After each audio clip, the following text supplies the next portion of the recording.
प्रणाम प्रणाम। शुरू करें। Thank you sir. Page number 61, 60 का श्लोक नंबर 42 लास्ट श्लोक से पढ़ रहे हैं। ज्योतिषोम आयुष्टोम यज्ञ, 2 बार अतिरात्र यज्ञ, 5वां अभिजित, 6ठा विश्वजित तथा 7वें 8वें आप्तोर्याम, ये सब के सब महाक्रतु माने गए हैं, जो अश्वमेध के उत्तर काल में संपादित हुए। पेज नंबर 61, श्लोक संख्या 43। अपने कुल की वृद्धि करने वाले राजा दशरथ ने यज्ञ पूर्ण होने पर होता को दक्षिणा रूप में अयोध्या से पूर्व दिशा का सारा राज्य सौंप दिया। अध्वर्यु को पश्चिम दिशा तथा ब्रह्मा को दक्षिण दिशा का राज्य दे दिया। इसी तरह उद्गाता को उत्तर दिशा की सारी भूमि दे दी। पूर्व काल में भगवान ब्रह्मा जी ने जिसका अनुष्ठान किया था, उस अश्वमेध नामक महायज्ञ में ऐसी ही दक्षिणा का विधान किया गया है। फुटनोट: प्रजापतिरश्वमेध अश्वमेधम असृजत। प्रजापति ने अश्वमेध यज्ञ का अनुष्ठान किया। इस श्रुति के द्वारा यह सूचित होता है कि पूर्व काल में ब्रह्मा जी ने इस महायज्ञ का अनुष्ठान किया था। इसमें दक्षिणा रूप से प्रत्येक दिशा के दान का विधान कल्पसूत्र द्वारा किया गया है। यथा प्रतिदिशम दक्षिणाम ददाति प्राची दिग्धोतुर्दक्षिणा ब्रह्मणः प्रतीचि अध्वर्योः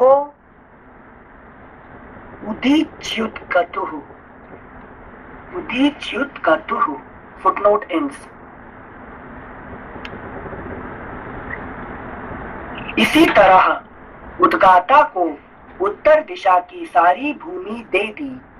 पूर्व काल में भगवान ब्रह्मा जी ने जिसका अनुष्ठान किया था, उस अश्वमेध नामक महायज्ञ में ऐसी ही दक्षिणा का विधान किया गया है। इस प्रकार विधि पूर्वक यज्ञ समाप्त करके अपने कुल की वृद्धि करने वाले पुरुष शिरोमणि राजा दशरथ ने ऋत्विजों को सारी पृथ्वी दान कर दी। यों दान देकर इक्ष्वाकु कुल नंदन श्रीमान महाराज दशरथ के हर्ष की सीमा न रही, परंतु समस्त ऋत्विज उन निष्पाप नरेश से इस प्रकार बोले, महाराज, अकेले आप ही इस संपूर्ण पृथ्वी की रक्षा करने में समर्थ हैं। हम में इसके पालन की शक्ति नहीं है, अतः भूमि से हमारा कोई प्रयोजन नहीं है। भूमिपाल, हम तो सदा वेदों के स्वाध्याय में ही लगे रहते हैं। इस भूमि का पालन हमसे नहीं हो सकता, अतः आप हमें यहाँ इस भूमि का कुछ निष्क्रय मूल्य ही दे दें। नृपश्रेष्ठ, मणि, रत्न, सुवर्ण, गौ अथवा जो भी वस्तु यहाँ उपस्थित हो, वही हमें दक्षिणा रूप से दे दीजिए। इस धरती से हमें कोई प्रयोजन नहीं है। वेदों के पारगामी विद्वान ब्राह्मणों के ऐसा कहने पर राजा ने उन्हें 10 लाख गौएं प्रदान की, 10 करोड़ स्वर्ण मुद्रा तथा उससे चौगुनी रजत मुद्रा अर्पित की। तब उस समस्त ऋत्विजों ने एक साथ होकर वह सारा धन मुनिवर ऋष्यशृंग तथा बुद्धिमान वशिष्ठ को सौंप दिया। तदनंतर उन दोनों महर्षियों के सहयोग से उस धन का न्याय पूर्वक बंटवारा करके वे सभी श्रेष्ठ ब्राह्मण मन ही मन बड़े प्रसन्न हुए और बोले, महाराज, इस दक्षिणा से हम लोग बहुत संतुष्ट हैं। इसके बाद एकाग्रचित्त होकर राजा दशरथ ने अभ्यागत ब्राह्मणों को 1 करोड़ जाम्बूनद सुवर्ण की मुद्राएं भेंट की। सारा धन दे देने के बाद जब कुछ नहीं बच रहा, तब एक दरिद्र ब्राह्मण ने आकर राजा से धन की याचना की। उस समय उन रघुकुल नंदन नरेश ने उसे अपने हाथ का उत्तम आभूषण उतार कर दे दिया। तत्पश्चात जब सभी ब्राह्मण विधिवत संतुष्ट हो गए, उस समय उन पर स्नेह रखने वाले नरेश ने उन सबको प्रणाम किया। प्रणाम करते समय उनकी सारी इंद्रियां हर्ष से विह्वल हो रही थी। पृथ्वी पर पड़े हुए उन उदार नरवीर को ब्राह्मणों ने नाना प्रकार के आशीर्वाद दिए। तदनंतर उस परम उत्तम यज्ञ का पुण्य फल पाकर राजा 62 राजा दशरथ के मन में बड़ी प्रसन्नता हुई। वह यज्ञ उनके सब पापों का नाश करने वाला तथा उन्हें स्वर्ग लोक में पहुंचाने वाला था। साधारण राजाओं के लिए उस यज्ञ को आदि से अंत तक पूर्ण कर लेना बहुत ही कठिन था। यज्ञ समाप्त होने पर राजा दशरथ ने ऋष्यशृंग से कहा, उत्तम व्रत का पालन करने वाले मुनीश्वर, अब जो कर्म मेरी कुल परंपरा को बढ़ाने वाला हो, उसका संपादन आपको करना चाहिए। तब द्विजश्रेष्ठ ऋष्यशृंग तथास्तु कहकर राजा से बोले, राजन, आपके 4 पुत्र होंगे जो इस कुल के भार को वहन करने में समर्थ होंगे।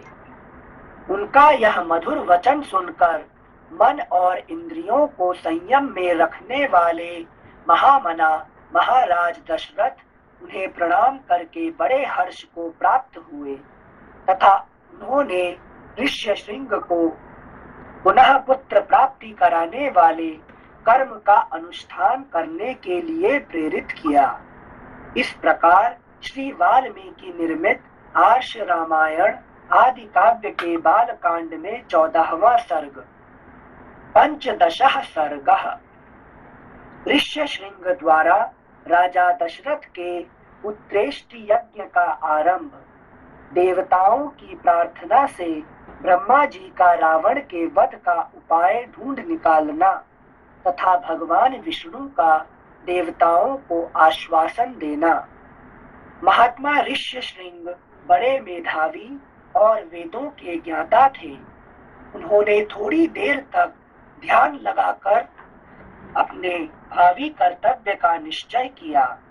फिर ध्यान से विरत हो वे राजा से इस प्रकार बोले, महाराज, मैं आपको पुत्र की प्राप्ति कराने के लिए अथर्व वेद के मंत्रों से पुत्रेष्टि नामक यज्ञ करूंगा। वेदोक्त विधि के अनुसार अनुष्ठान करने पर वह यज्ञ अवश्य सफल होगा।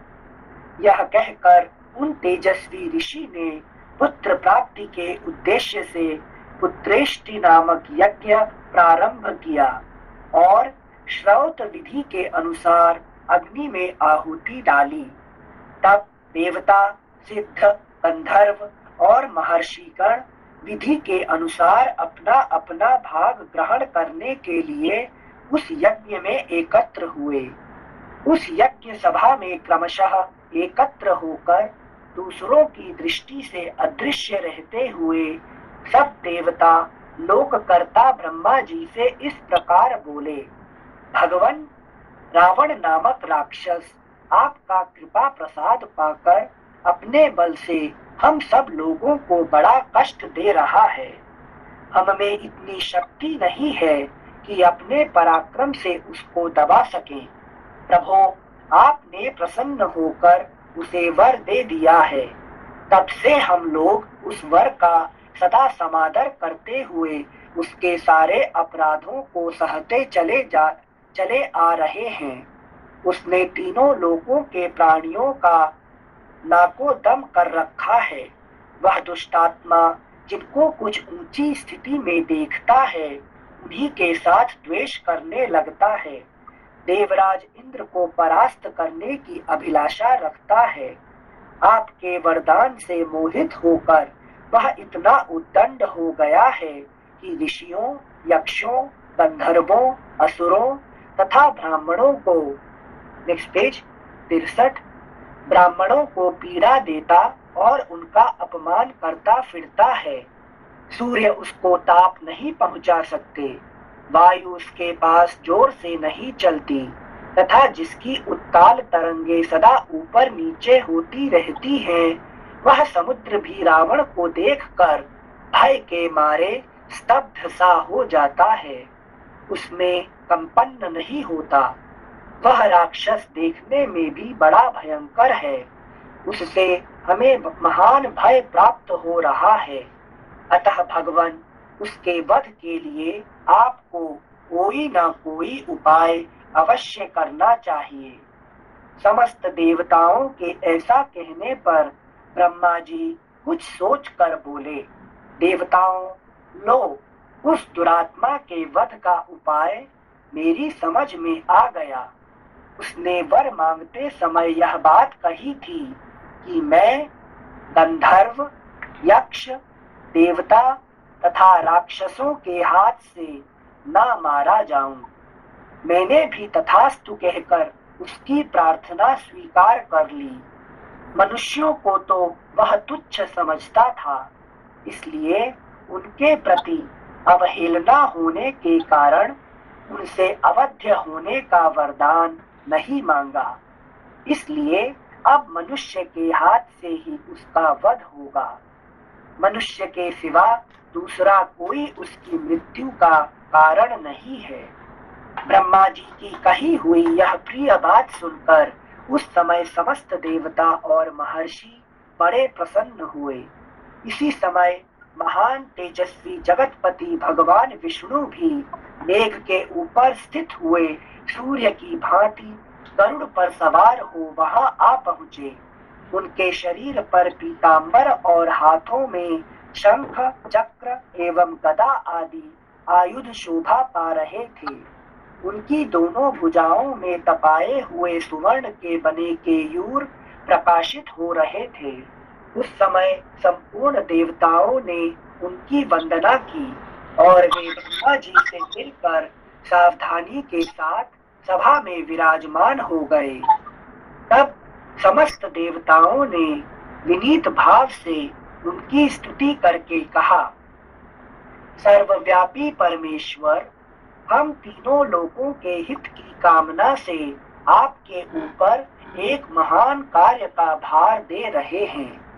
प्रभो, अयोध्या के राजा दशरथ धर्मज्ञ, उदार तथा महर्षियों के समान तेजस्वी हैं। उनके 3 रानियां हैं जो ह्री, श्री और कीर्ति इन तीनों देवियों के समान हैं। विष्णुदेव, आप अपने 4 स्वरूप बनाकर राजा की उन तीनों रानियों के गर्भ से पुत्र रूप में अवतार ग्रहण कीजिए। इस प्रकार मनुष्य रूप में प्रकट होकर आप संसार के लिए प्रबल कंटक रूप रावण को, जो देवताओं के लिए अवध्य है, समर भूमि में मार डालिए। इनसे जो शब्द आते हैं ह्री, श्री और कीर्ति, श्री अर्थात लक्ष्मी को रेफर कर रहे हैं। ह्री और कीर्ति जो होते हैं, ये श्लोकों में बहुत कई बार आता है, ओम ऐं ह्रीं क्लीं चामुंडाय विच्चे, ऐसे करके ये जो ह्रीं शब्द आते हैं, ये कोई उनका गूढ़ मतलब होता है क्या? हमारे जितने देवियां हैं ना, जो देवी होते हैं, हाँ, ये सब देवी कुछ शक्ति का प्रतीक होते हैं, ठीक है ना। देवी का अर्थ होते हैं कोई शक्ति, है कि नहीं। तो ये शक्ति का बहुत सारे है कि वैरायटी ऑफ शक्ति है यहाँ पे, ठीक है ना। जैसे हमने कहते हैं कि लक्ष्मी, दुर्गा, लक्ष्मी, सरस्वती, है कि नहीं। तो ये सब एक एक शक्ति का प्रतीक होते हैं। ठीक है ना। उसका डिटेल हम जब शक्ति को पढ़ेंगे, जैसे देवी भागवत हुआ है कि नहीं, तो वो जैसे दुर्गा सप्तशती, इसमें से डिटेल हम पढ़ेंगे। तो फिलहाल ये मान लीजिए कि जो बहुत प्रकार की जो शक्ति है, ये शक्ति का देवी सब प्रतीक होते हैं, ठीक है ना। तो अभी ये जो आए हैं कौन, कौशल्या, सुमित्रा और कैकेयी, ये तीन शक्ति का प्रतीक है, क्योंकि वो देवताओं को जन्म देने के लिए कोई साधारणतः मनुष्य जन्म नहीं दे सकता है ना। तो वो सब कौन होते हैं, ये सब समझाते हैं, लेकिन डिटेल हम बाद में पढ़ेंगे, देवी भागवत पढ़ेंगे, ठीक है। थैंक यू सर, समझ गए सर। तो जब ये मंत्र पढ़ते हैं ओम ऐं ह्रीं क्लीं, तो हम शक्ति का इन्वोकेशन कर रहे हैं। हाँ, ये सब सारे वैरायटी शक्ति होता है। हाँ। जैसे कि हमारा धन भी एक शक्ति है, विद्या एक शक्ति है कि शारीरिक पावर भी एक शक्ति है कि नहीं। तो ये विभिन्न प्रकार की शक्ति जो है वो सब देवियों का, हम उसको कहते हैं देवी कहते हैं उसको, ठीक है ना। Thank you sensei. नमस्ते नमस्ते। सेंसे, जब हम देवी माँ का मतलब आह्वान करते हैं तो मतलब दुर्गा माता, पार्वती माता सब एक ही रूप से हम लोग आह्वान करते हैं, मतलब नहीं एक ही रूप नहीं है, नहीं एक ही रूप नहीं है। ये एक रूप कैसे होंगे, क्योंकि कोई तो शिव जी का पावर है कि नहीं। हाँ, कोई जैसे लक्ष्मी होते हैं, ये शिव जी का पावर नहीं है, ये विष्णु का पावर है कि नहीं। तो जो ब्रह्मा होते हैं ये सरस्वती उनका पावर है, ठीक है ना। तो सभी जो है, जैसे शिव जी होता है उनका काली उनका पावर है कि उनका पावर क्या है, काली। क्यों? शिव जी होते महाकाल, और ये काली क्या है कि काल का प्रिसाइडिंग डेटी है, ठीक है ना। तो इस तरह से जो है सारे देवताओं का जो एक पावर होता है उसको हम देवी कहते हैं, ठीक है ना। तो आपको चाहिए क्या है, आपको पैसा चाहिए तो लक्ष्मी की पूजा करो, आपको विद्या चाहिए तो सरस्वती की पूजा करो, आपको शारीरिक पावर चाहिए फिर दुर्गा की पूजा करो, आप काल से जय जीतना चाहते हैं तो फिर काली को पूजा करो, ठीक है ना।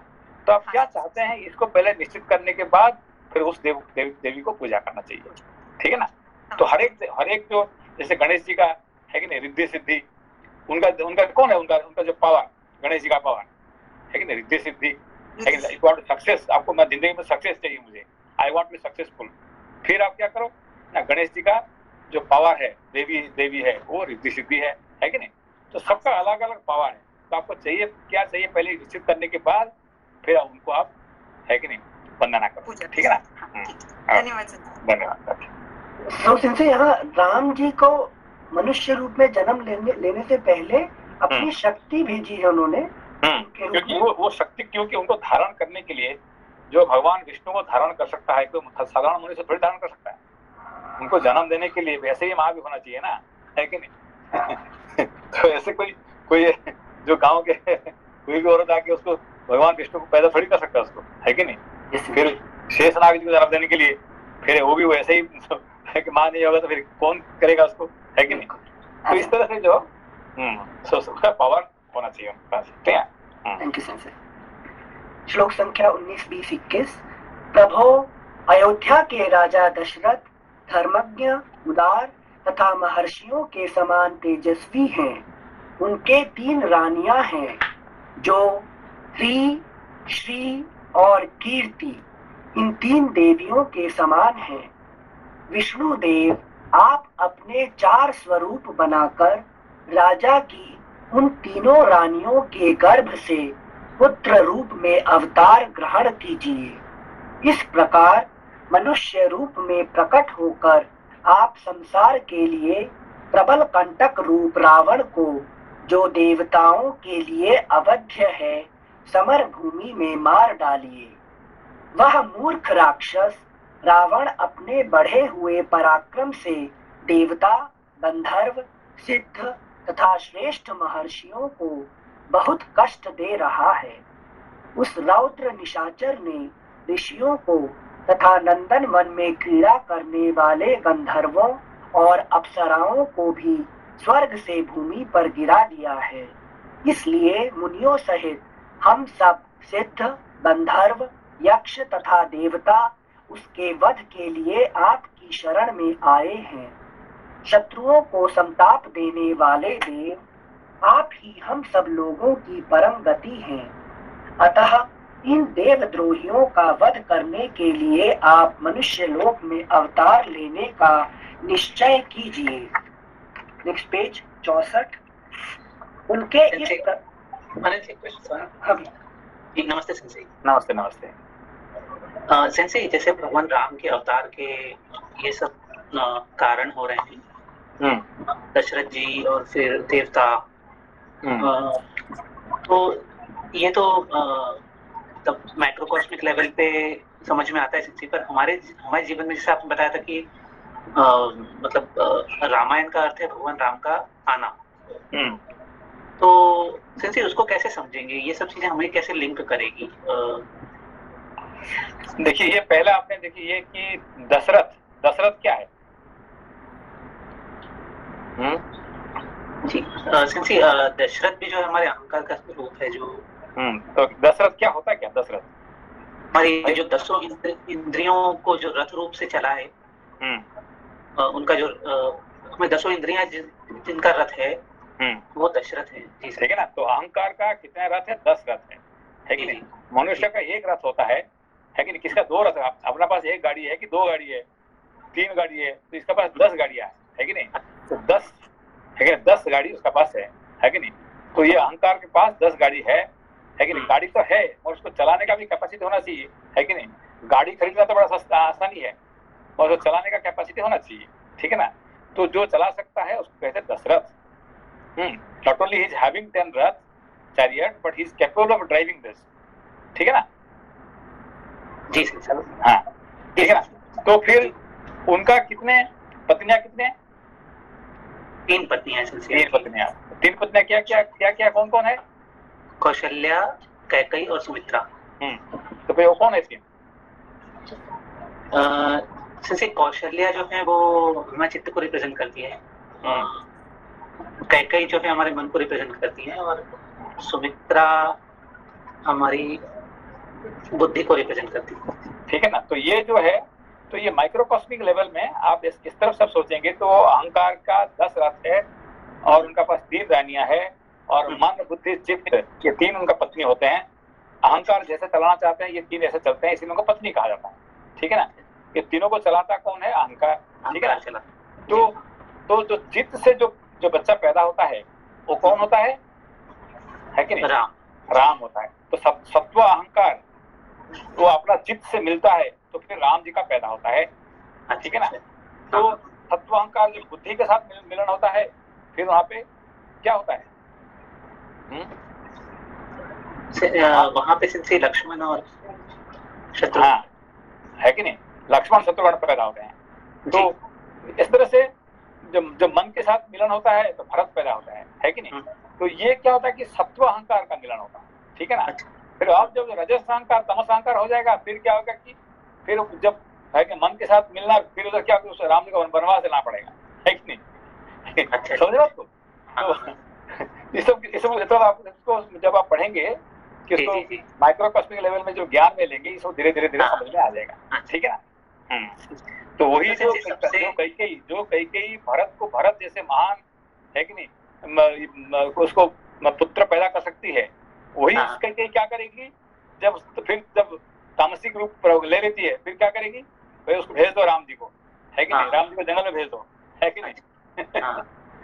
अच्छा। सबसे पहले तो जरूरी है कि 10 इंद्रियों को चलाने का दशरथ होना चाहिए। हाँ, कैपेसिटी होना, तब जाके उसको क्या है, तब जाके वो राम लक्ष्मण सीता को राम लक्ष्मण भरत शत्रुघ्न इनको पैदा करने का कैपेसिटी होगा, जब उसको चलाने का कैपेसिटी होगा, है कि नहीं? तो हमारे पास अभी क्या होता है, एक रथ को चलाने के लिए कैपेसिटी नहीं है हमारे पास। हमारे पास 10 रथ है मगर आपका कैपेसिटी है कि एक को संभालने के लिए, एक को संभालने के लिए कैपेसिटी नहीं है, 10 की बात क्या करें, ठीक है ना?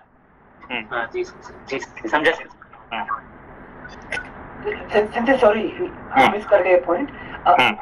अहंकार तो मेरे पास भी है पर मैं दशरथ नहीं हूँ क्योंकि मैं इंद्रियों को कंट्रोल नहीं कर पाता हूँ। हाँ, तो वही है ना कि वो यहाँ पे कौन सा अहंकार है? सबके पास अहंकार है कि नहीं? हाँ, ये राजसिक तामसिक अहंकार से है कि नहीं? ये तो राम लक्ष्मण भरत शत्रुघ्न पैदा नहीं होने वाले। ये सत्व अहंकार, और ये सत्व से भी जब ऊपर उठ जाता, तीनों गुण से ऊपर उठ जाता है, तब जाके ऐसे ऐसे बच्चा पैदा हो सकते हैं, है कि राम जी को पैदा करने के लिए हमको सत्व अहंकार से भी ऊपर उठना पड़ेगा, है कि नहीं? पूरी अवस्था होना चाहिए, ठीक है ना? Thank you sensei. Page number 64, श्लोक संख्या 26-27। उनके इस प्रकार स्तुति करने पर सर्वलोक वंदित देव प्रवर देवाधिदेव भगवान विष्णु ने वहां एकत्र हुए उन समस्त ब्रह्मा आदि धर्म परायण देवताओं से कहा, देवगण तुम्हारा कल्याण हो, तुम भय को त्याग दो। मैं तुम्हारा हित करने के लिए रावण को पुत्र पौत्र अमात्य मंत्री और बंधु बांधवों सहित युद्ध में मार डालूंगा। देवताओं तथा ऋषियों को भय देने वाले उस क्रूर एवं दुर्धर्ष राक्षस का नाश करके मैं 11,000 वर्षों तक इस पृथ्वी का पालन करता हुआ मनुष्य लोक में निवास करूंगा। देवताओं को ऐसा वर देकर मनस्वी भगवान विष्णु ने मनुष्य लोक में पहले अपनी जन्मभूमि के संबंध में विचार किया। इसके बाद कमल नयन श्री हरि ने अपने को 4 स्वरूपों में प्रकट करके राजा दशरथ को पिता बनाने का निश्चय किया। तब देवता, ऋषि, गंधर्व, रुद्र तथा अप्सराओं ने दिव्य स्तुतियों के द्वारा भगवान मधुसूदन का स्तवन किया। वे कहने लगे, प्रभो, रावण बड़ा उद्दंड है, उसका तेज अत्यंत उग्र और घमंड बहुत बढ़ा चढ़ा है। वह देवराज इंद्र से सदा द्वेष रखता है, तीनों लोगों को रुलाता है। साधुओं और ये जो माइक्रोकॉस्मिक लेवल में क्या है रावण? रजस क्या है? अच्छा, रजस के लिए बोल रहे हैं क्या? रजस में जो काम करते हैं, जब रजस क्वालिटी बढ़ जाता है तो आदमी का क्या होता है? रोता रहता है काम कर करके। रोता तो ठीक है, वो उसने क्या करता है, बड़ा उदंड, जो पढ़ाई अभी पढ़ाया गया क्या क्या कि बहुत उदंड हो जाता है मनुष्य, क्या करता पता नहीं चलता है कि नहीं? कुछ ना कुछ करते जाएगा, है कि नहीं? आखिर में वो अपने को पूरा ध्वंस कर देता है, ठीक है ना? मतलब इनसे ऑल अनकॉन्शियस एक्शन जो बोलते हैं वो रजस में, ये सब रजस क्वालिटी के द्वारा होता है। तो हमारे जो 3 क्वालिटी है, सत्व रजस तमस, है कि नहीं? ये मनीष, ये क्या काम करता है सत्व रजस तमस 3 गुण? सत्व तो जो है वो ज्ञान की ओर लेके जाता है। जो व्यक्ति संतुष्ट है उसमें सत्व गुण होता है, और जो रजस गुण है वो कर्म की ओर लेके जाता है और दुख का कारण होता है। और तमस जो है वो इंद्रियों, मतलब सिर्फ इंद्रिय भोगों की ओर लेके जाता है। An enjoyment is only the purpose of. नहीं, ये देखिए कि नहीं, सत्व गुण हमको सुख देता है। सत्व गुण क्या देता है? सुख।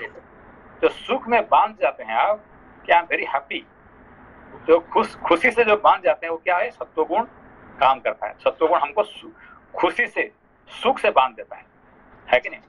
और रजस गुण क्या करता है? हमको दुखी करा देता है कि नहीं? जब तक रजस गुण रहेगा आप खुशी नहीं हो सकते हैं, हमेशा दुखी रहेंगे, है कि नहीं? फिर तमस गुण क्या करता है? आपको मूड कर देता है कि नहीं? आपको क्या करना क्या नहीं करना कुछ पता ही नहीं चलता आपको, है कि नहीं? यू आर, है कि इसको कहते हैं किंग करते हुए विमूढ़ कहते हैं, है कि नहीं? ये आपका ये तमस गुण का ये नेचर है, ये 3 गुण, ठीक है ना? जी बताइए दोबारा। जैसे सत्व गुण जो है that gives a feeling of happiness. सत्व गुण के आने से हमें खुशी फील होती है और उसमें हम बन जाते हैं। तो फिर सत्व गुण का और फिर आनंद में क्या फर्क है? तो अच्छा है ना सत्व गुण में रहना। जी, लेकिन सेंसी वो भी परमानेंट नहीं है ना, वो रहेगा, फिर उसको दबा के बाकी 2 गुण कभी भी बढ़ते हैं।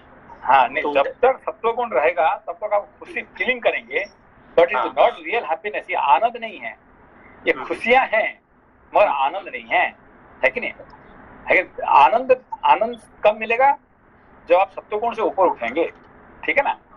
तो सत्व गुण इज नॉट आनंद, ये आपको सुख देगा मगर आनंद नहीं देगा, ठीक है ना?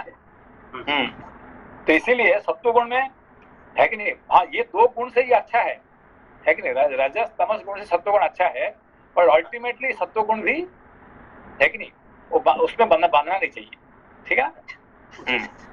जी ओके, ठीक है। Thank you sensei. श्लोक संख्या 32। तब देवता सेंसे आपने एक बार समझाया था कि जब हम लोग ऊपर जाना चाहते हैं तो सीढ़ी से ऊपर जाएंगे, फिर उसके बाद ऊपर पहुंचने के बाद सीढ़ी की जरूरत नहीं है। तो उसके हिसाब से सब जब हम मेहनत करके या कोशिश करके सत्वगुण के ऊपर पहुंच जाते हैं तो फिर सत्वगुण की जरूरत नहीं है, उससे भी आगे निकलना पड़ता है। क्योंकि आपको देखिए सत्वगुण से आपको खुशियां मिलता है, ठीक है ना? आपको जब सुखी रहते हैं तो आप क्या पता चलता है? अच्छा, उसका मतलब इतने में थोड़ा सत्वगुण में इतना खुशियां मिल सकता है, तो फिर आनंद कितने ज्यादा हो सकता है कि नहीं? तो उससे क्या आप आनंद के लिए आप चल जाते हैं और ये सत्वगुण को छोड़ देते हैं, ठीक है ना? आप जितने ऊपर उठना शुरू करेंगे सीढ़ियों से, इतने आपको आकाश देखना पड़ेगा, आपको है कि नहीं? आपको देखना पड़ेगा, आपको बड़े दिखाई पड़ेगा, ठीक है ना? तो धीरे धीरे अच्छा, ये तो ये बहुत ब्यूटीफुल है कि नहीं? तो करते करते ऊपर पहुंच जाएंगे तो फिर ये सीढ़ी का जरूरत नहीं पड़ेगी, ठीक है ना? Thank you. सेंसेस में गुण को छोड़ देते हैं, थोड़ा इस पे और विवेचना कीजिए ना। जैसे शरीर धारण किया है, उस शरीर में रहते हुए गुण छोड़ देते हैं, समझ में नहीं आता। नहीं, गुण जो है ना, ये जो 3 गुण का प्रभाव हमारे प्रति रहता है, हमारे जो पर्सनालिटी है, हमारा शरीर, हमारा मन, हमारा बुद्धि, ये सब क्या गुणों से प्रभावित है, ठीक है ना? तो अब सबसे जो बुरा गुण है क्या है? तमस गुण है। तमस गुण क्यों बुरा होता है? क्योंकि हमको कुछ पता नहीं चलता है कि नहीं? क्या करना क्या नहीं करना कुछ पता नहीं चलता है कि नहीं? हम टोटल है कि नहीं उसमें मूड अवस्था में पड़े रहते हैं, है कि नहीं? तो इसीलिए ये कौन सा अवस्था है? जैसे ये हमारे पशु प्रवृत्ति कहते हैं। पशु ने उसको क्या है, उनको कुछ पता नहीं है, टोटली बंधे रहते हैं। किससे? गुण से, है कि नहीं? बस अपने तमस गुण से बंधे रहने के कारण से, है कि नहीं, उनको कुछ पता नहीं चलता। जैसे कोई आदमी दारू पिया हुआ है तो क्या कर रहा है उसको पता नहीं चल रहा है कि नहीं? समझ में आपको? हाँ, तो दारू जो पिया हुआ है, जो अल्कोहलिक है, उसको कुछ पता नहीं चल रहा क्या कर रहा है, ठीक है ना? क्यों? कौन कर रहा है? वो नहीं कर रहा है, जो पिया हुआ दारू वो काम कर रहा है, ठीक है ना?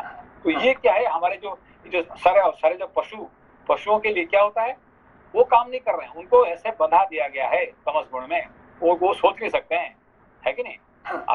अभी बाघ को, शेर को, है कि नहीं, शेर और लायन को, इनको है कि नहीं, आज मांस नहीं मिला, अगर तुम्हारे सामने अच्छे पके बनाना है, केला है, खा लो ना। फिर नहीं, केला क्या खाने का चीज है क्या?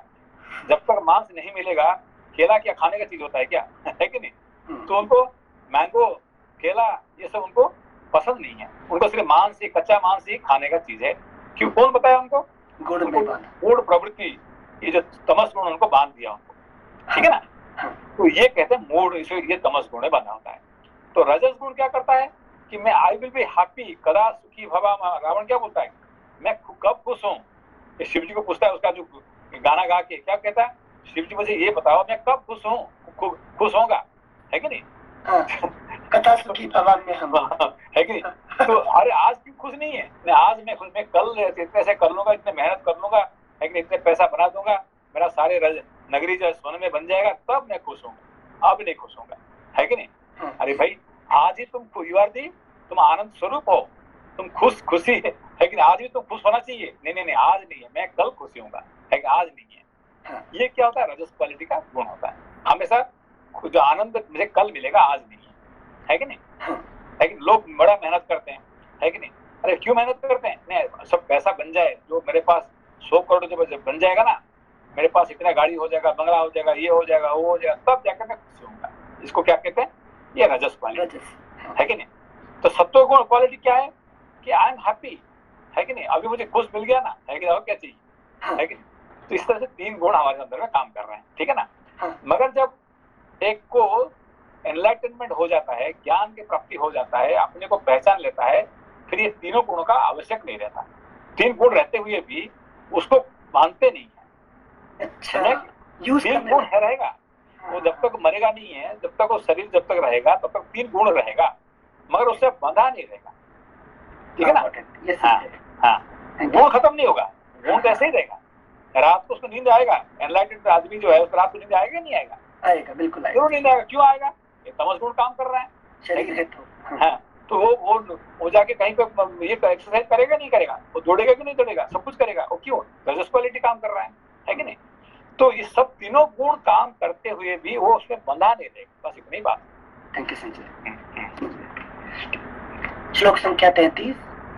वे कहने लगे, प्रभो, रावण बड़ा उद्दंड है, उसका तेज अत्यंत उग्र और घमंड बहुत बढ़ा चढ़ा है। वह देवराज इंद्र से सदा द्वेष रखता है, तीनों लोगों को रुलाता है। साधुओं और तपस्वी जनों के लिए तो वह बहुत बड़ा कंटक है। इसलिए रावण क्यों है?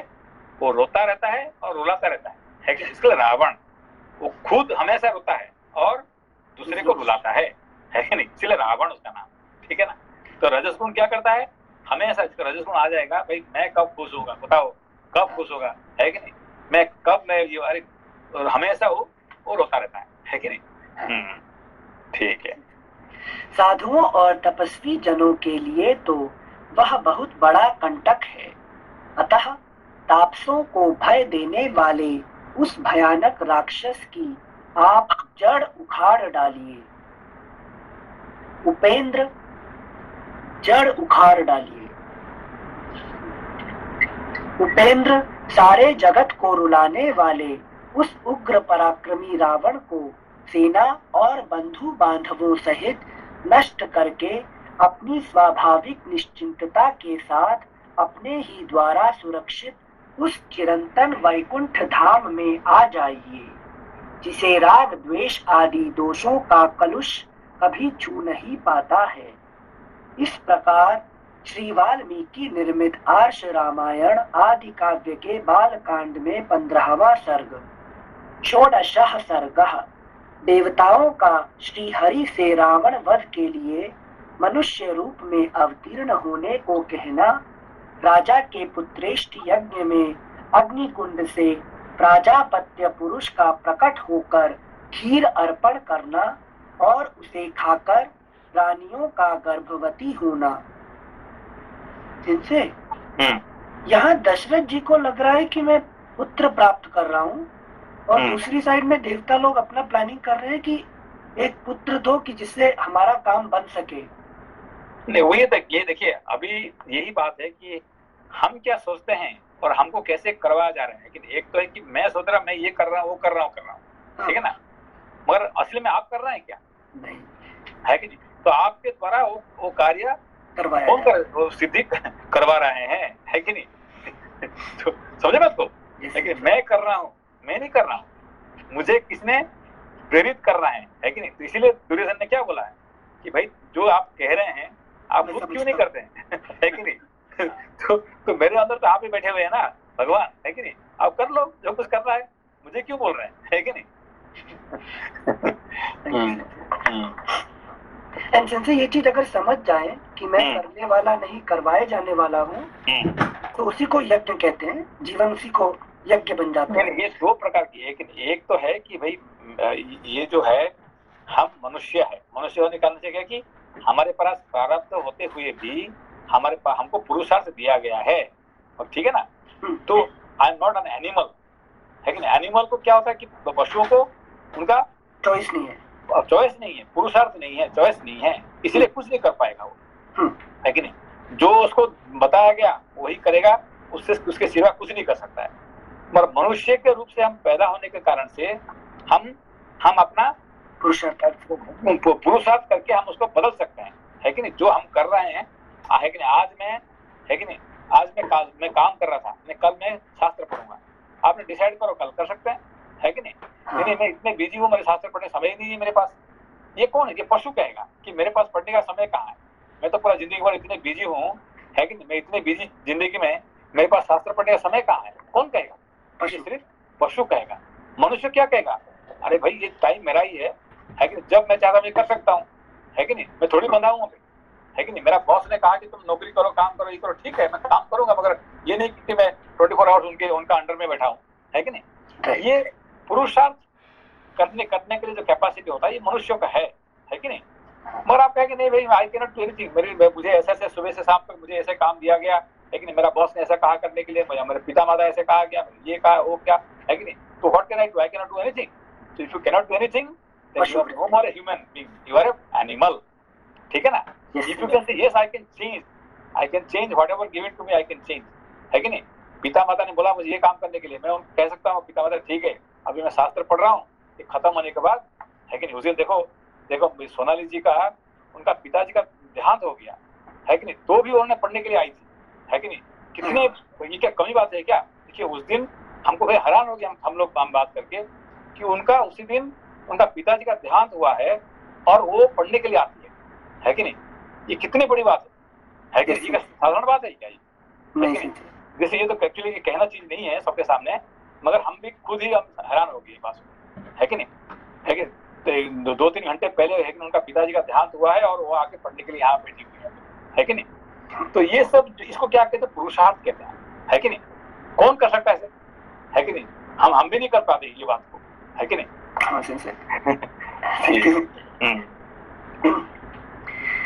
षोडशः सर्गः। देवताओं का श्री हरि से रावण वध के लिए मनुष्य रूप में अवतीर्ण होने को कहना, राजा के पुत्रेष्ठ यज्ञ में अग्नि कुंड से प्राजापत्य पुरुष का प्रकट होकर खीर अर्पण करना और उसे खाकर रानियों का गर्भवती होना। तदनंतर उन श्रेष्ठ देवताओं द्वारा इस प्रकार रावण वध के लिए नियुक्त होने पर सर्वव्यापी नारायण ने रावण वध के उपाय को जानते हुए भी देवताओं से यह मधुर वचन बोला। देवगण, राक्षस राज रावण के वध के लिए कौन सा उपाय है जिसका आश्रय लेकर मैं महर्षियों के लिए कंटक रूप उस निशाचर का वध करूं। उनके इस तरह पूछने पर सब देवता उन अविनाशी भगवान विष्णु से बोले, प्रभो आप मनुष्य का रूप धारण करके युद्ध में रावण को मार डालिए। उस शत्रु दमन निशाचर ने दीर्घ काल तक तीव्र तपस्या की थी, जिससे सब लोगों के पूर्वज लोक सृष्टा ब्रह्मा जी उस पर प्रसन्न हो गए। Next page 65। उस पर संतुष्ट हुए भगवान ब्रह्मा ने उस राक्षस को यह वर दिया कि तुम्हें नाना प्रकार के प्राणियों में से मनुष्य के सिवा और किसी से भय नहीं है। पूर्व काल में वरदान लेते समय उस राक्षस ने मनुष्यों को दुर्बल समझकर उनकी अवहेलना कर दी थी। इस प्रकार पितामह से मिले हुए वरदान के कारण उसका घमंड बढ़ गया है। शत्रुओं को संताप देने वाले देव वह तीनों लोगों को पीड़ा देता और स्त्रियों का भी अपहरण कर लेता है। अतः अभी देखिए उन्होंने क्या कहे, लोपा जी इसका क्या अर्थ हुआ है। जैसे उसका फिलोसॉफिकल मीनिंग तो पीड़ा का मीनिंग क्या है, जैसे थोड़ा नहीं इन्होंने क्या, भगवान ने ये ब्रह्मा जी ने क्या बोले कि तुमको कोई देवता लोग, पशु लोग, है कि नहीं, गंधर्व कोई नहीं कर सकता, तुमको कौन मार सकता है, सिर्फ मनुष्य, है कि नहीं। इसका अर्थ क्या हुआ है। ये होता है क्या, क्योंकि ना मनुष्य सिर्फ जो कर्म योनि, बाकी सारे भोग योनि जस्ट जिन लोगों को जो लेके आए हैं उतना ही भोग करेंगे और चले जाएंगे। तो मनुष्य देखिए क्योंकि पशु भी है कि नहीं, ये रजस गुण से पार नहीं हो सकते हैं, बंधे होते हैं। देवता भी उसको पार नहीं कर पाएंगे, क्यों, वो भी उनको कर्म करने के लिए वो भी बंधे हुए हैं, है कि नहीं। भगवान सूर्य चाहते तो क्या आज क्या एक रेस्ट कर सकते हैं क्या, है कि नहीं नहीं कर सकते, है कि नहीं। उनको जो टाइम बनाया हुआ गया है कि नहीं, 1 करोड़ साल तक वो उनको आना जाना करना पड़ेगा टाइम पे, है कि नहीं। वो चाहते नहीं यार कल मैं थोड़ा 2-4 मिनट लेट को उठूंगा मैं, है कि नहीं। ये उनके पास चॉइस नहीं है। बट मेरे पास चॉइस है कि कल मैं बोलूंगी मैं ऑफिस नहीं जाऊंगी, छुट्टी ले जाऊंगी। तो हम चाहते नहीं यार चलो 1 घंटा कल सो जाएंगे, है कि नहीं। ठीक है सो जाएंगे, नहीं कल मैं जल्दी उठ जाऊंगा, फिर नहीं मैं कल 3 बजे उठ जाऊंगा, 4 बजे उठ जाऊंगा। तो जो आप चाहते हैं उसको कर सकते हैं, मनुष्य ही कर सकता है, ना पशु कर सकता है ना देवता कर सकते हैं। ये समझ में आती है बात। इसीलिए यहाँ पे क्या कहें कि रावण जो ये उनको रावण को क्या, तुमको सिर्फ कौन मार सकता है? सिर्फ मनुष्य मार सकता है, देवता भी नहीं मार सकते, है कि नहीं? यही बात है। जैसे आपने एक बार बोले थे बिकॉज वो हमारे पास वो चॉइस है, इसलिए हम लोग को अच्छे हो सकते हैं और बुरे भी हो सकते हैं, 2 चॉइस हमारे सामने ओपन हो जाता है। पर्टिकुलर रजस क्वालिटी को है कि नहीं कोई नहीं मार सकता है, सिर्फ मनुष्य मार सकता है। क्यों? तो मनुष्य जो चाहता है कर सकता है, उसका चॉइस है। जो देवताओं के पास भी चॉइस नहीं है कि नहीं? वायु भगवान कहेंगे नहीं मैं थोड़ा रेस्ट कर लेता हूँ, है कि नहीं? जो हनुमान जी गिर गए तो वायु भगवान का ठीक है मैं बंद कर देता हूँ, मैं है कि नहीं? तो फिर दुनिया क्या हुआ? दुनिया सबको आके नहीं आप भाई आप रुक जाएंगे तो क्या होगा? सारे संसार जो है 1 मिनट में खत्म हो जाएगा, है कि नहीं? तो यही देवता भी अपना रजोगुण को बंद नहीं कर सकते हैं, है कि नहीं? वो बंधे हुए हैं जैसे पशु बंधे हुए हैं, ठीक है ना?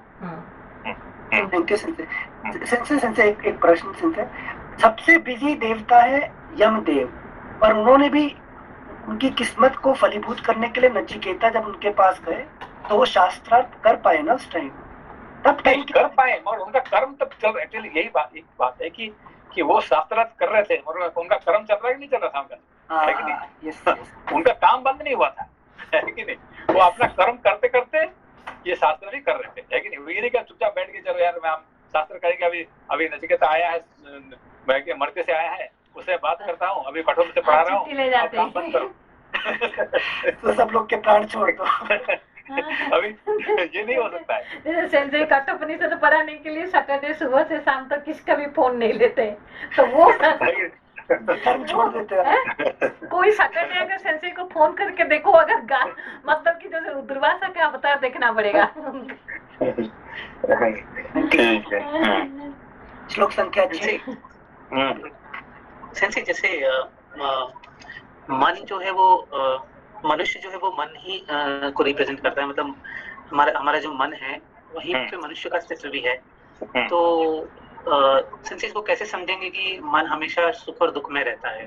और अभी आपने बताया कि और there is a decision making capability also we have, तो वो वाला पार्ट जब हम ये जो डिसीजन लेते हैं मन के थ्रू कि हमें करने का पुरुषार्थ करने का भी अपने पास जो है वो चांस है, दैट इज अ मनुष्य।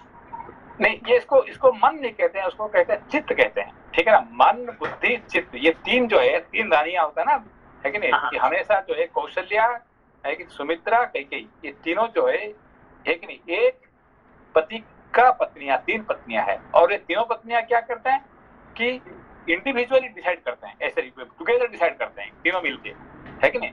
जिसकी वजह से ऐसे 4 पुत्रों का पैदा हुआ है, ठीक है ना? तो जब मन अकेले डिसीजन लेगी, जैसे कैकेयी क्या की, नहीं अभी कौशल्या तुम बाहर जाओ, सुमित्रा बाहर जाओ, अब मैं ही अपना पति के साथ बात करना चाहता हूँ। कौन बात किया है? सिर्फ कैकेयी अकेला। फिर किसके बल से? मंथरा के बल से, है कि नहीं? मंथरा का पावर से कैकेयी जब अकेला बात करेगी तो फिर क्या होगा? दशरथ का मृत्यु हो जाएगा, राम जी जंगल चले जाएंगे, सबका मन दुखी हो जाएगा, आखिरी कैकेयी भी खुद भी उसका जिंदगी बर्बाद हो जाएगी, विधवा हो जाएगी, है कि नहीं? ये सब है कि जब वो अकेले डिसीजन लेना शुरू कर देगी, ठीक है ना? तो अपना मन जब अकेले डिसीजन लेना शुरू करता है तब ऐसे हालत हो जाता है, ठीक है ना? इसीलिए तीनों का साथ, किसका साथ? कौशल्या, सुमित्रा और कैकेयी, तीनों मिल के करेंगे तब जाके है कि ये जो 4 बच्चे पैदा हो गए हैं, है कि ये चारों मिल के कर रही हैं, अकेला नहीं है, ठीक है ना? अच्छा। हाँ, तो इसलिए मन अकेला करेगा तो फिर क्या होगा? उसका खत्म हो जाएगा, है कि नहीं?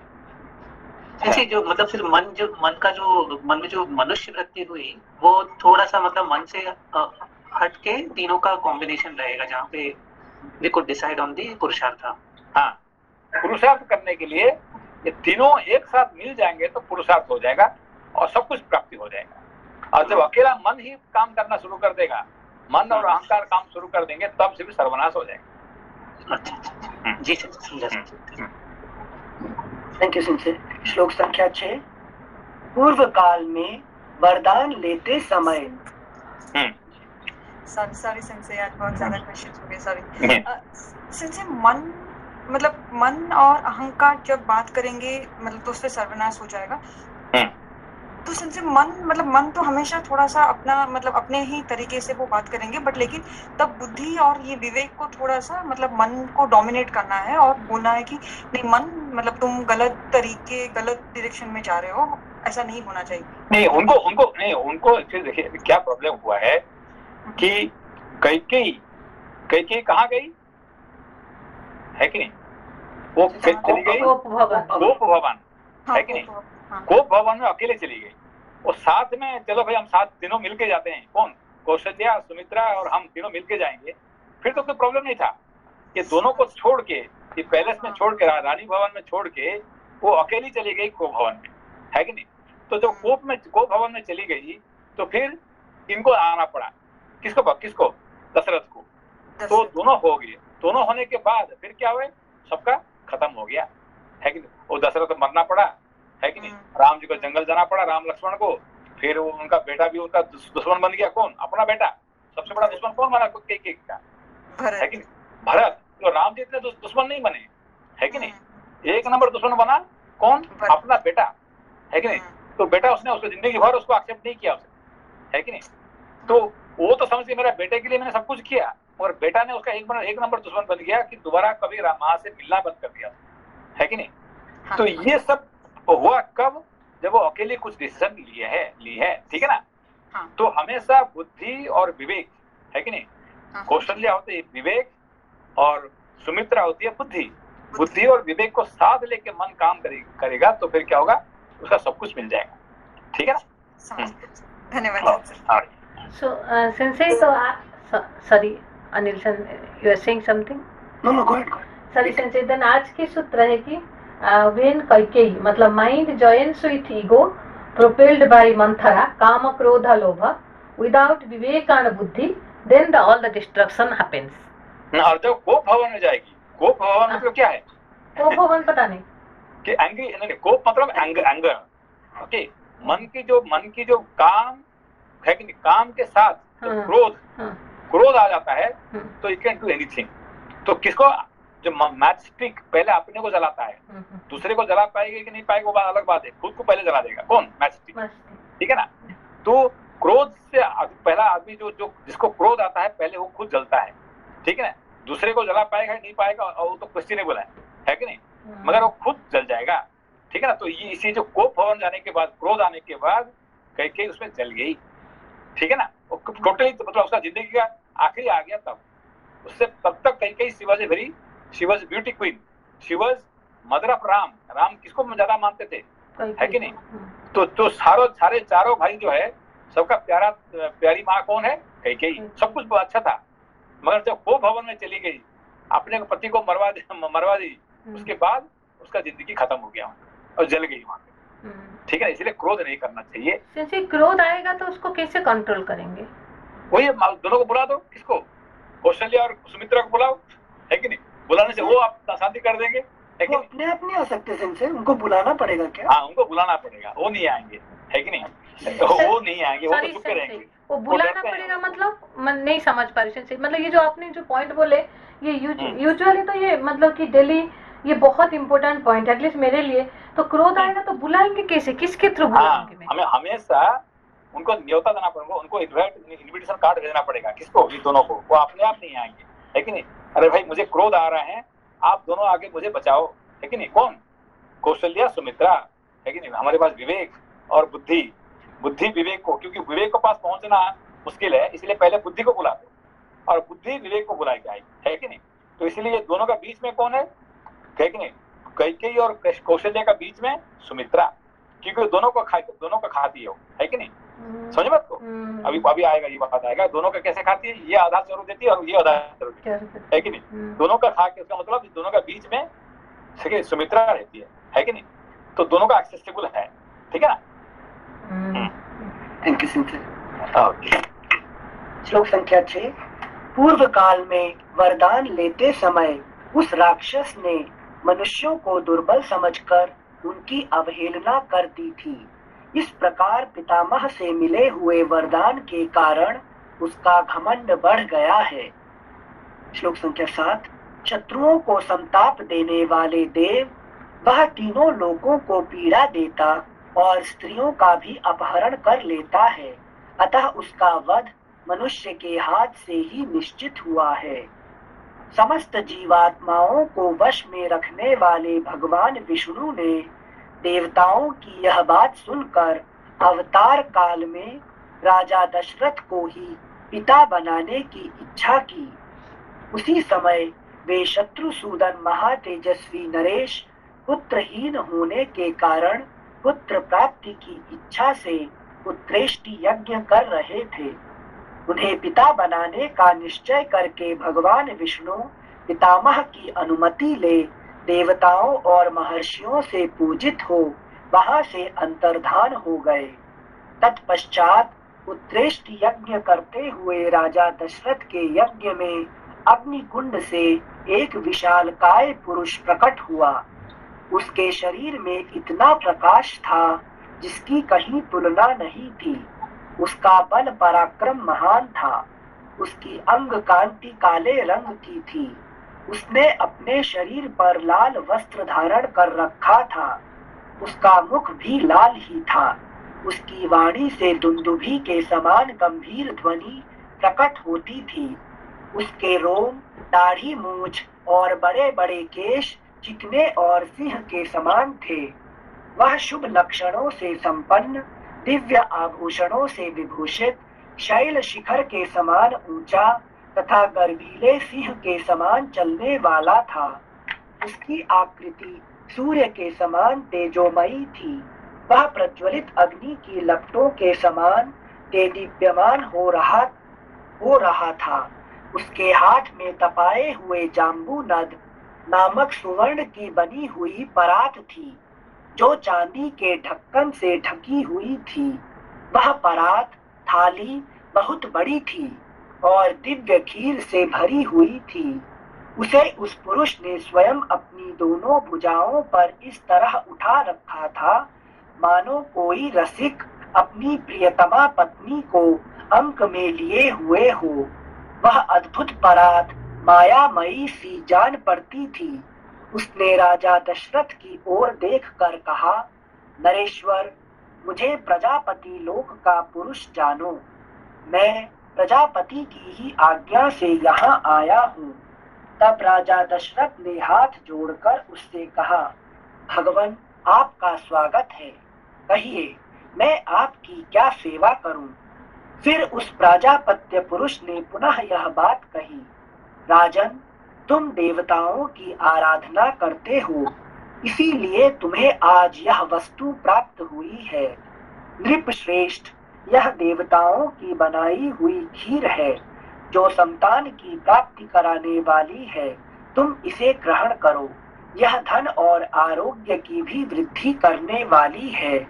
राजन, यह खीर अपनी योग्य पत्नियों को दो और कहो, तुम लोग इसे खाओ। ऐसा करने पर उनके गर्भ से आपको अनेक पुत्रों की प्राप्ति होगी, जिनके लिए तुम यह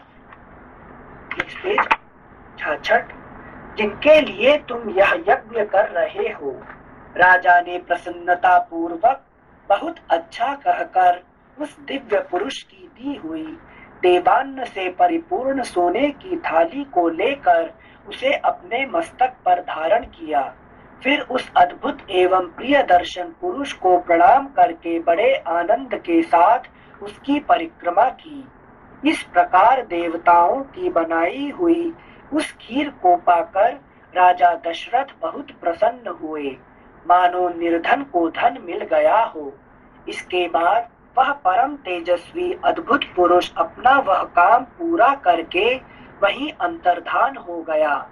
उस समय राजा के अंतःपुर की स्त्रियां हर्षोल्लास से बढ़ी हुई कांतिमयी किरणों से प्रकाशित हो ठीक उसी तरह शोभा पाने लगी, जैसे शरत काल के नयनाभिराम चंद्रमा की रम्य रश्मियों से उद्भासित होने वाला आकाश सुशोभित होता है। राजा दशरथ वह खीर लेकर अंतःपुर में गए और कौशल्या से बोले, देवी, यह अपने लिए पुत्र की प्राप्ति कराने वाली खीर ग्रहण करो। ऐसा कहकर नरेश ने उस समय उस खीर का आधा भाग महारानी कौशल्या को दे दिया। फिर बचे हुए आधे का आधा भाग रानी सुमित्रा को अर्पण किया। उन दोनों को देने के बाद जितनी खीर बच रही उसका आधा भाग तो उन्होंने पुत्र प्राप्ति के उद्देश्य से कैकेयी को दे दिया। तत्पश्चात उस खीर का जो अवशिष्ट आधा भाग था, उस अमृतोपम भाग को महाबुद्धिमान नरेश ने कुछ सोच विचार कर पुनः सुमित्रा को ही अर्पित कर दिया। इस प्रकार राजा ने अपनी सभी रानियों को अलग अलग खीर बांट दी। महाराज की उन सभी साध्वी रानियों ने उनके हाथ से वह खीर पाकर अपना सम्मान समझा। उनके चित्त में अत्यंत हर्षोल्लास छा गया। उस उत्तम खीर को खाकर महाराज की उन तीनों साध्वी महारानियों ने शीघ्र ही पृथक पृथक गर्भ धारण किया। उनके वे गर्भ अग्नि और सूर्य के समान तेजस्वी थे।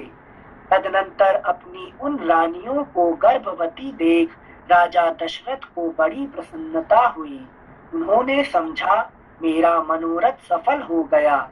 जैसे स्वर्ग में इंद्र सिद्ध तथा ऋषियों से पूजित हो श्री हरि प्रसन्न होते हैं, उसी प्रकार भूतल में देवेंद्र सिद्ध तथा महर्षियों से सम्मानित हो राजा दशरथ संतुष्ट हुए थे। इस प्रकार अभी देखा ना, वो जो खीर का जो बंटवारा हुआ है कैसे हुआ? सबसे पहले आधा कौशल्या को दे दिया। हाँ, आधा तो कौशल्या अकेली को दे दिया गया, ठीक है ना। हाँ। इसीलिए राम जी का भाग पूरा आधा होता है कि नहीं? अब देखिए, है कि चारों में 50% चला गया, है कि नहीं, राम जी के पास, ठीक है ना। अच्छा, ये रूल यहाँ से आया था है कि नहीं? जैसे अगर किसी हस्बैंड के दो पत्नियां हो तो बड़े बेटे को 50% मिलता है उस रूल के हिसाब से। नहीं, वो अलग बात होता है। तो यहाँ पे जो है ना, मतलब क्या कहते हैं, कौशल्या को। हाँ, उसका जो खीर का बंटवारा हुआ है कैसे हुआ है, इससे आपको इनका जो चारों का पावर समझ में आएगा आपको, ठीक है ना। सुमित्रा जी को 2 बार क्यों दिया? इसलिए दो बेटे हुए ना, उनको 2 बेटा होना था ना उनको, लक्ष्मण शत्रुघ्न, ठीक है ना, उनको दो है कि नहीं। सॉरी, एक प्रश्न। हाँ। जैसे आपने बहुत पहले बताया था कि अगर हम कोई पाप कर्म करते हैं तो अघमर्षण स्तोत्रम सुनने से वह पाप कर्म से आप निवृत्त हो सकते हैं। तो इस तरह अगर आप ईश्वर को अगर धन्यवाद कहना चाहते हैं, मतलब everything you have given me, so I am very blessed, so every day want to thank the lord, that is there any stotra for thanking the god? और हमारा जो गायत्री मंत्र तो वही है। गायत्री मंत्र क्या है कि भगवान thank you for giving me everything, मुझे जो इतनी जरूरत है सारे आपने मुझे दी हुई है कि नहीं। यही तो गायत्री मंत्र का अर्थ है कि नहीं। बस सब कुछ दिए हैं, पर क्या आपने नहीं दिया मुझे? क्या नहीं दिया? नहीं, उसको समझने के लिए मुझे आपने मुझे इतने नहीं, उसको समझाते नहीं है, ये आपका गलती है कि नहीं। मुझे आपने सब कुछ दिया हुआ है, मगर मुझे आपको समझाते नहीं कि मैं क्या करना चाहिए, है कि नहीं। तो ये मुझे समझा दो, बस मेरा काम हो जाएगा, है कि नहीं। कि मैं आपको कुछ नहीं मांग रहा हूँ, है कि नहीं। मैं क्या मांग रहा हूँ, बस मुझे समझा दो कि मैं कौन हूँ, है कि मैं क्या करने के लिए आया हूँ, कहाँ जाना है, क्या करना है, बस समझा दो। मुझे अपना काम में लगा दो, बस यही तो मैं चाहता हूँ ना, है कि नहीं। यही गायत्री मंत्र का अर्थ होता है, ठीक है। You know my thank you so much. Okay. Thank you. प्रणाम। नमस्ते सर जी, प्रणाम।